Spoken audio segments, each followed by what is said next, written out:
ಇವತ್ತು ಮಕ್ಕಳ ದಿನಾಚರಣೆ ವಿಶೇಷವಾಗಿ ನಮ್ಮ ಕಾರ್ಪೊರೇಷನ್ ಮಕ್ಕಳು ಮಕ್ಕಳನ್ನ ಕರ್ಕೊಂಡು ಬಂದು ವಿಧಾನಸೌಧದಲ್ಲಿ ನಮ್ಮ ಕಾನ್ಫರೆನ್ಸ್ ರೂಮಲ್ಲಿ ಕೂತ್ಕೊಂಡು ಅವರ ಅಭಿಪ್ರಾಯಗಳನ್ನೆಲ್ಲ ಕೇಳಿದ್ದೀವಿ, ಅವರ ಸಮಸ್ಯೆ ಕೇಳಿದ್ದೀವಿ.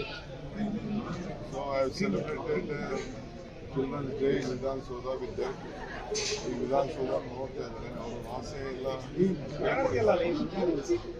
ಒಂದು ವಿಭಿನ್ನವಾದಂತಹ ಆಚರಣೆ ಮಾಡ್ಕೊಂಡು ಮಾಡಿದ್ದೀವಿ. ಮುಖ್ಯಮಂತ್ರಿಗಳು ಸರ್ ಬಿಜೆಪಿ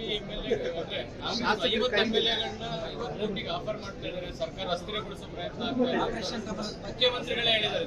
ಅವರು ಮಾಡ್ತಾ ಇದ್ದಾರೆ, ಅದಕ್ಕೆಲ್ಲ ನಮ್ಮ MLA-ಗಳ ಹತ್ರ ಮಾತಾಡಿದ್ದಾರೆ. ಕೆಲವು MLA-ಗಳೆಲ್ಲ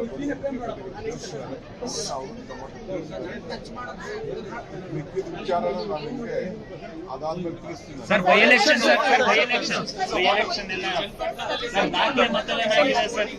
So it has become a flashpoint. I will discuss later.